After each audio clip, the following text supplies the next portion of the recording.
This is the Daily Roundup on the EAC Cambodia channel. A very good evening to you. I'm Andrew Barnes-Roberts. Making headlines tonight. Provincial governors urge to strictly enforce COVID-19 preventative measures to ensure Cambodia avoids a third wave. Mobile phones capture the moment a nearby landslide sent car-sized boulders down a mountainside in northern India. And more COVID-19 cases are found at the Olympic Village, but the games go on. The Minister of Health, who is also chairman of the Interministerial Commission for Combating COVID-19, is urging a national effort to prevent the spread of the highly infectious Delta variant into the community. Mr. Hun Sen has instructed all 25 of the country's capital provincial governors to educate, train and inform people about the dangers the new variant poses to a country already dealing with the fallout of the 20 February community transmission event. He says a third wave would be a major disaster for the kingdom's healthcare system. EAC News reporter Reo Soko has the story. The Prime Minister has already signed off on a 6-point strategic implementation campaign to prevent a third wave. The Health Minister says the detection of Delta variant cases at the border require the greatest effort to cut off the transmission line. Mr. Hun Sen says individuals, families, communities, institutions, and the private sector must all play their part in reducing the spread of COVID-19, most especially paying more attention to the adherence to safety measures, especially the 3 do's and 3 don'ts. He says learning to live with COVID-19 in the so-called new normal is the country's most important strategic action. All capital provincial governors have now been instructed to increase public awareness about COVID-19 via every possible channel and platform. They must also ensure that businesses, especially restaurants, markets, supermarkets, and banks, pay more attention to the implementation of health measures. Those that do not must be closed. The health minister also wants every village, commune, and district to monitor the implementation of social distancing of at least 1.5 meters in public places and make sure the ban on gatherings of more than 15 people is strictly enforced. Rhea Soko, EAC News. Prime Minister Hun Sen has again expressed his thanks to Japan for its donation of 1 million doses of vaccine, but this time directly to his Japanese counterpart, Mr. Yoshihide Suga. The first batch of 332,000 doses arrived at Phnom Penh International Airport on Friday evening. The balance of the donation is expected soon. In a message sent on Monday morning, the Prime Minister said he would like to sincerely thank the government and people of Japan for the AstraZeneca vaccines. He says the noble donation deeply reflects the long-standing relationship and excellent cooperation between the two countries, significantly towards the implementation of Cambodia's COVID-19 vaccination program. Japan has provided more than $50 million in grant financing and approximately $230 million in concessional loans.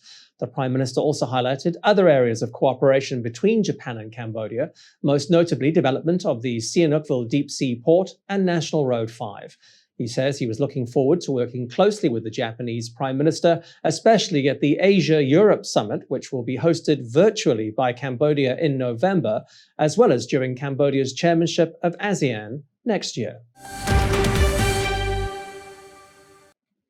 For the second day running, the number of daily imported cases is higher than locally transmitted ones for the first time since the start of the 20 February community transmission event.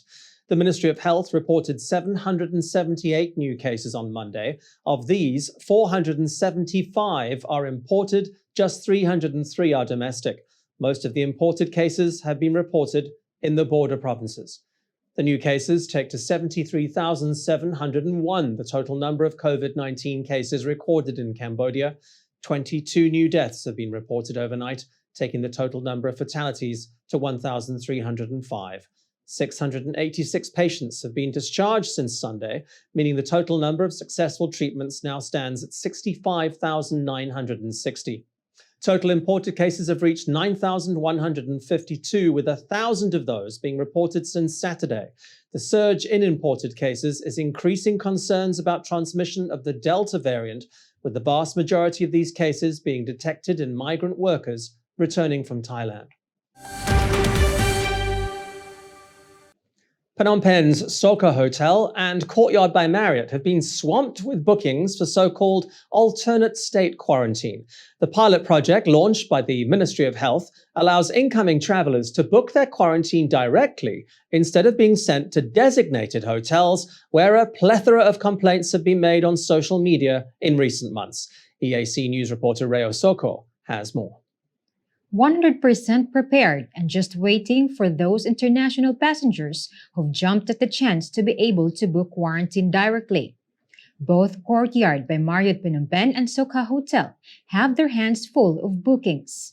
Courtyard's general manager, Mr. Pioros Narulet, says he's proud his hotel has been selected alongside Soka Hotel, with international travelers offered a choice between a top local hotel and an international brand hotel. He says, apart from a more comfortable stay, the hotel is giving travelers plenty of options when it comes to food.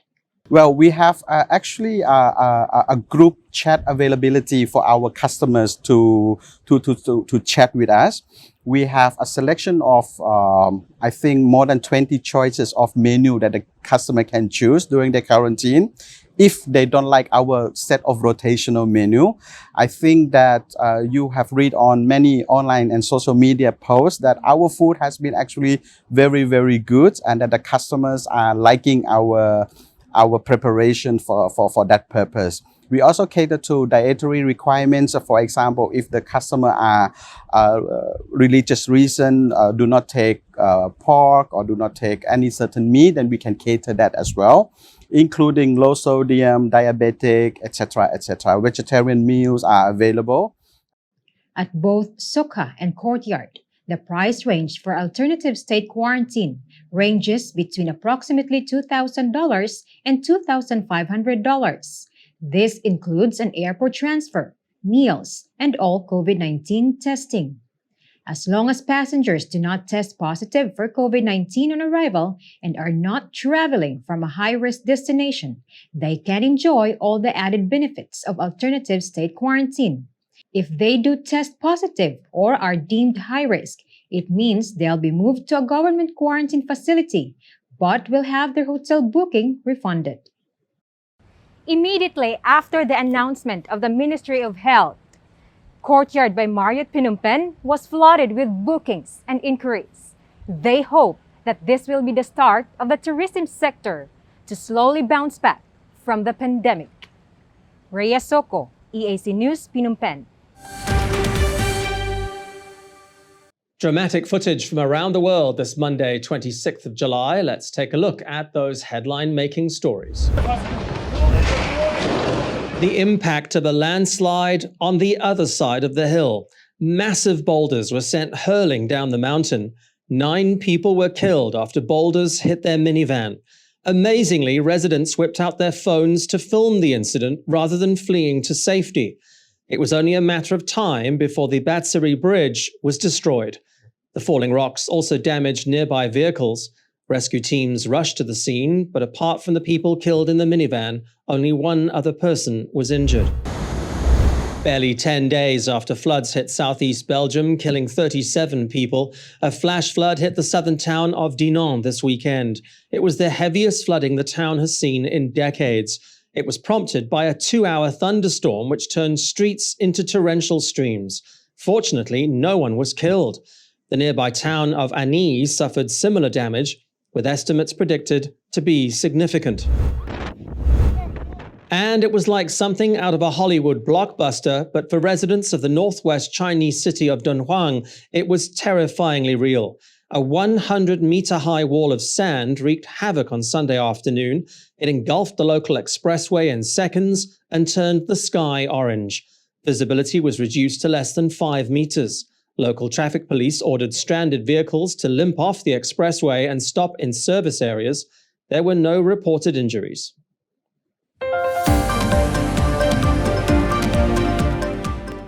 Coming up after the break, sport and lifestyle with Alessio Mizzoni.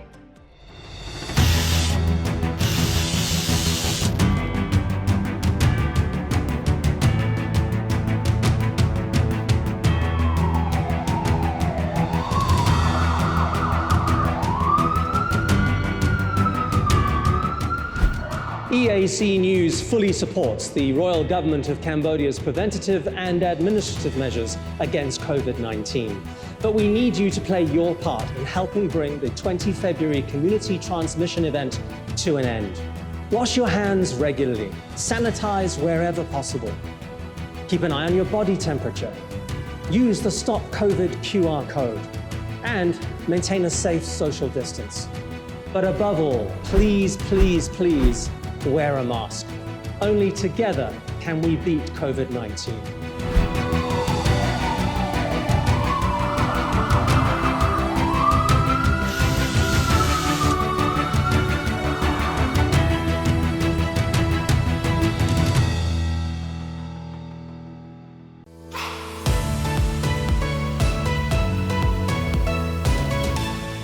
EART's Cambodia's audience is growing. Our YouTube channel now has 150,000 verified subscribers.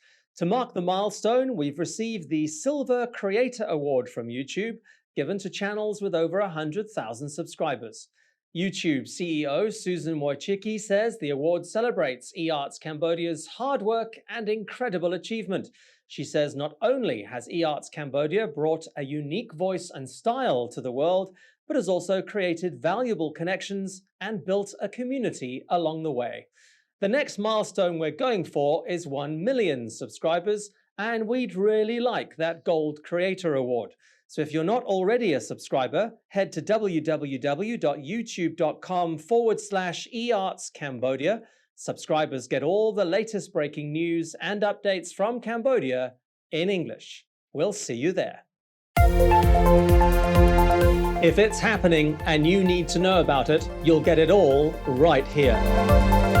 EAC News brings you updates and breaking news in English across all of EART's Cambodia's platforms and channels. YouTube, Facebook, Telegram, Twitter, and our website, www.eartscambodia.com. Join me, Andrew Barnes-Roberts, and the rest of the EAC News team every day on your favorite channels.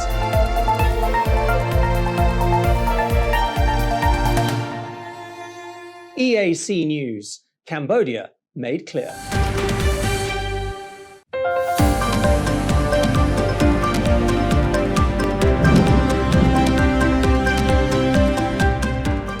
Welcome back to the Daily Roundup. It's day 4 of the Tokyo 2020 Olympic Games, and the medal table is already filling up. The standings see China in the lead with 6 gold medals and 13 in total. The Chinese claim victory in the women's synchronized diving and men's weightlifting, among others. Second are the US with 5 golds and 12 medals overall, seizing first places in men's shooting and men's swimming. Host nation Japan is doing great, also with 5 gold medals in the standings. The biggest shock of the weekend, though, came on the basketball court, with the US losing to France and ending a 17-year winning streak at the Olympics, having last lost at Athens in 2004 when they had to settle for bronze. Overall, the Olympic Village is not being the best start, with 127 people testing positive for COVID-19 since the first officials and athletes started arriving. National teams and workers have all been tested in recent days. Monitoring will continue, but despite the situation, people are still euphoric, and regardless of the spectator ban, supporters managed to line the public route of the triathlon, where Norway's Christian Blumenfeldt won gold. Many turned out for a chance to watch international athletes go past, even taking a day off at work. All signs of a relatively positive and safe start of these COVID-plagued Olympics. You are watching EAC News. I'm Alessio Mizzoni, and thank you for joining us. The Council of Ministers has nominated Battambang as a candidate for a membership in the UNESCO Creative Cities Network in the category of gastronomy. If Battambang were to become a member of this network, it would mean Cambodia had a 4th World Heritage Site after Preah Vihear, Angkor, and the temple complex at Sambo Prey Cook on the Thai border. All this would be great boost for tourism, just like what's happened in Madrid, Spain. On Sunday, UNESCO added Madrid's historic Paseo del Prado Boulevard and Retiro Park to its list of World Heritage Sites. They take to 49 the number of sites now in Spain. World Heritage Sites can be examples of outstanding natural beauty or man-made buildings. The sites can be important geologically or ecologically, and they can be key for human culture and tradition.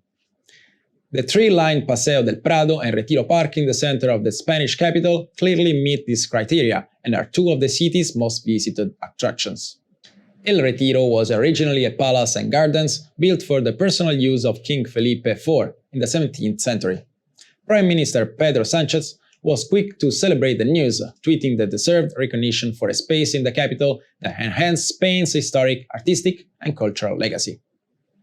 Stay with us now for tomorrow's weather.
And finally, the easing of COVID-19 restrictions in the Bolivian executive capital, La Paz, was good news for children and their parents this weekend. It meant their annual go-kart race could go ahead for the first time since 2019.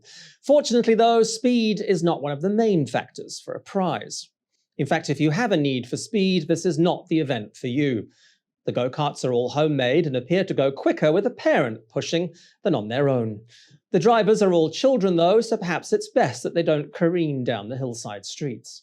This Bolivian version of go-karting has been a regular fixture for local families in La Paz since 1950.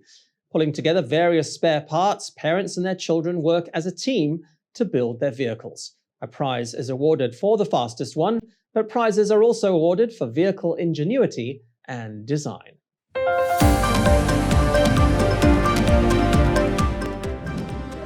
Thank you for watching the Daily Roundup here on the EAC Cambodia channel. More breaking news and updates on our website, of course. Check out www.e-artscambodia.com.